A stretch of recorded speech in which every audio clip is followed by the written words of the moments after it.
Hello दोस्तों, क्या हाल आपका। आशा करता हूँ अच्छे होंगे, स्वस्थ होंगे।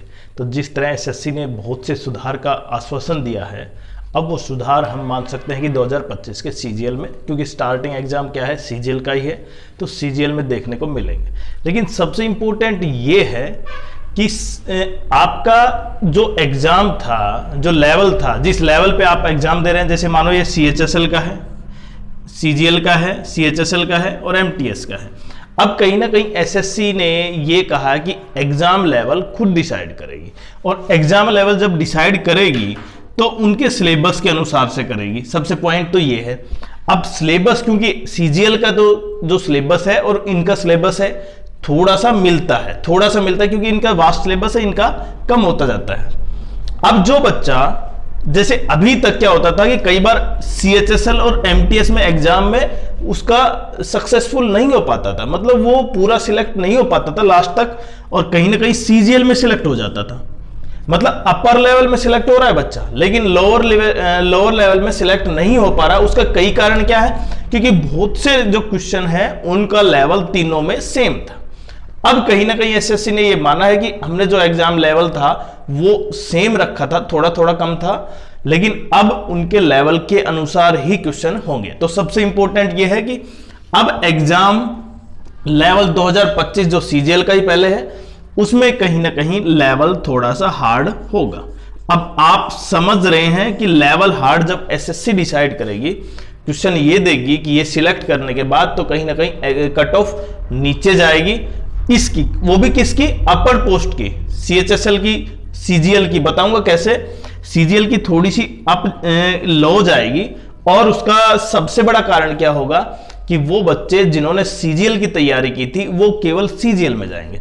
अब बात आती है जो सीजीएल की तैयारी कर रहे हैं लेकिन सीएचएसएल और एमटीएस का भी एग्जाम दिया है, तो फिर क्या होगा। तो इसका मतलब एसएससी ने यह भी माना है कि पहले सीजीएल का एग्जाम होगा, उसका फाइनल रिजल्ट आएगा, उसके बाद सीएचएसएल का, और उसके बाद एमटीएस का। मतलब घटते क्रम में आएंगे, जो लेवल सबसे अप है उसी का रिजल्ट सबसे पहले आएगा।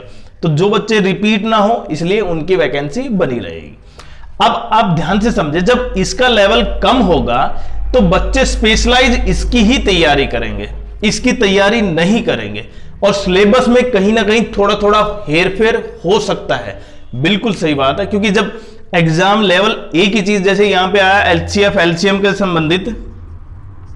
एलसीएम से संबंधित चैप्टर है मानो, और इसमें भी है और इसमें भी है, तो बच्चा तो क्या पढ़ेगा, पूरा लेवल पढ़ेगा, और पूरा लेवल पढ़ेगा तो इसका मतलब वो दोनों कवर कर लेगा, इन दोनों को। अगर इसको ये सीजीएल करना है तो कहीं ना कहीं सिलेबस में भी थोड़ा सा चेंज हो सकता है, पहली बात। तो दूसरा, पहला सिलेबस चेंज हो सकता है, चेंज का मतलब थोड़ा सा इधर उधर हो सकता है, जिसमें एसएससी नोटिफिकेशन में बताइए, क्योंकि जिस तरह एसएससी ने बताया है कि किस तरह वो सुधार कर रही है। दूसरा, एग्जाम लेवल जब हार्ड होगा, ये तो बता दिया हमने कि कट ऑफ डाउन होगी, रिपीटर्स नहीं होंगे, और कम से कम एक 2400 ग्रेड पे में कम से कम एक वेटिंग लिस्ट आ सकती है, वो 2400 ग्रेड पे की, वो भी सीजीएल के लिए। अच्छा, ये तो हो गया सीजीएल 2400 ग्रेड पे के लिए। उसके बाद हम चलते हैं सीएचएसएल और एमटीएस का।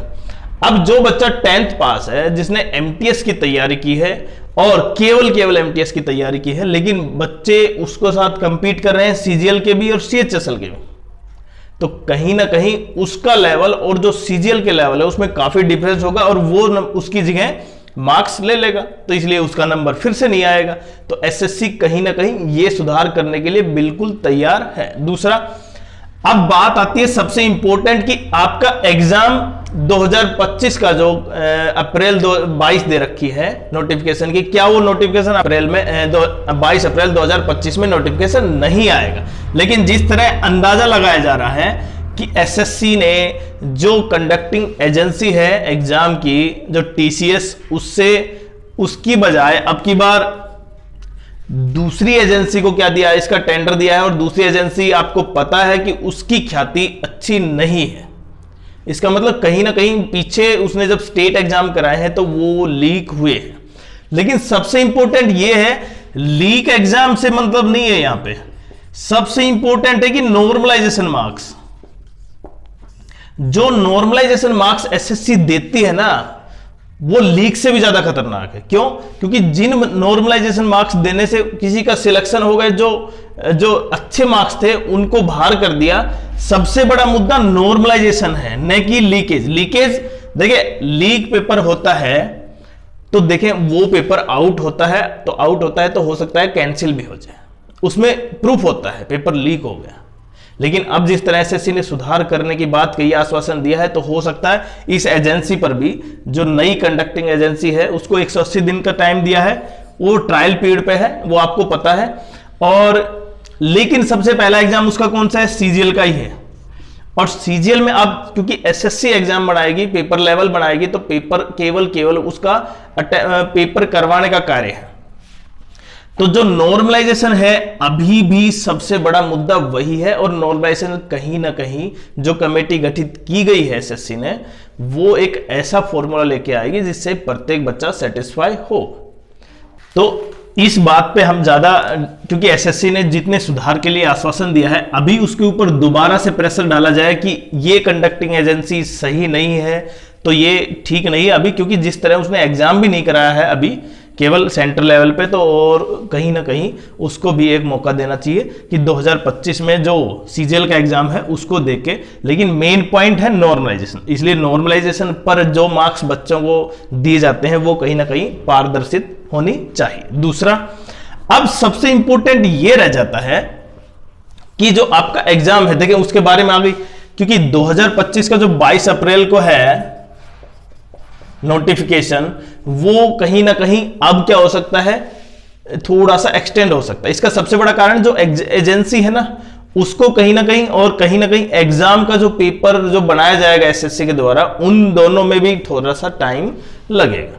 और एसएससी ने जिन जिन पॉइंटों को कहीं ना कहीं सुधार के लिए कहा है, तो उनमें भी जो कमेटी गठित की गई है वो भी कहीं ना कहीं टाइम लेंगी। तो नॉर्मलाइजेशन, वेटिंग लिस्ट, इन सब पे बातों पे थोड़ा सा समय लग सकता है। तो हो सकता है आपका एग्जाम हो सकता है 10 से 15 दिन, 1 महीना ज्यादा एक्सटेंड हो सकता है, लेकिन इससे ज्यादा एग्जाम एक्सटेंड नहीं होगा। और दूसरी बात, अब सबसे इंपॉर्टेंट यह है कि अब आप तैयारी कहां से करें। देखिए, पेपर का लेवल अब आप डिसाइड नहीं, आपको पता ही नहीं, क्योंकि एजेंसी दूसरी एजेंसी है और एसएससी प्रिपेयर करेगी पेपर को। तो पेपर का लेवल कितना भी हो, लेकिन अब आपको जो प्रीवियस ईयर क्वेश्चन है ना, पढ़ने तब भी वही है। क्योंकि पेपर ऐसा नहीं है कि पेपर कहीं आसमान से आएगा, पेपर के क्वेश्चन उसी टाइप से होंगे। पर एसएससी कहीं ना कहीं, देखिए एसएससी खुद बनाएगी, तो ऐसा नहीं है कि खुद बनाना स्टार्ट कर दिया, वो भी कहीं ना कहीं 10-15 साल के, 5 साल के जो प्रीवियस ईयर क्वेश्चन है उनको चेक करेगी किस तरह से पेपर में दिए गए हैं। लेकिन लेवल सबका डिफरेंट होगा, सीजीएल का, सीएचएसएल का, एमटीएस का। और लेवल डिफरेंट करने के लिए कोई ना कोई तो पॉइंट एसएससी को रखना होगा, जिससे कि प्रत्येक बच्चा जो स्पेसिफिक तैयारी करता है, मानो एमटीएस की, उसको अगर तैयारी उसकी अच्छी है, और लेकिन कट ऑफ हाई किस कारण चली जाती है कि सीजीएल के कैंडिडेट भी उसमें आ जाते हैं, सीएचएसएल के भी, तो ऐसा नहीं होगा। तो कहीं ना कहीं हम थोड़ा सा डिफरेंस देखेंगे इनकी प्रिपरेशन में भी, सिलेबस में भी। हो सकता है एसएससी ने जिस तरह से आश्वासन दिया है तो उसको देखते हुए, और क्योंकि इसका आपको थोड़ी सी भी अगर आपको लगता है कि जो कंडक्टिंग एजेंसी है अगर वो फिर से अनफेयर एग्जाम करवाएगी, तो ये देखें, इसके ऊपर अभी कहना बहुत जल्दी होगी। इसलिए एजेंसी के द्वारा जो एग्जाम कंडक्ट किया जाएगा उसी से पता चलेगा। लेकिन अब एग्जाम जो प्री एग्जाम होगा उसकी शिफ्ट तो बहुत ज्यादा है। और फिर से नॉर्मलाइजेशन, जिस तरह 20 मार्क्स नॉर्मलाइजेशन के मिले थे ना, उन्होंने मैक्सिमम मार्क्स 20 थे, उन्होंने ही कट ऑफ को कहीं ना कहीं हाई अप कर दिया था। तो इस तरह जो जब एग्जाम का नोटिफिकेशन आए तो कहीं ना कहीं नॉर्मलाइजेशन के भी कहीं ना कहीं फॉर्मूला हो, और ऐसा हो जिससे प्रत्येक बच्चा उसको समझ पाए और उस रिजल्ट से भी बच्चा सेटिस्फाई हो कि हाँ, मेरा इसलिए नहीं हो पाया कि मैंने इतने क्वेश्चन नहीं किए।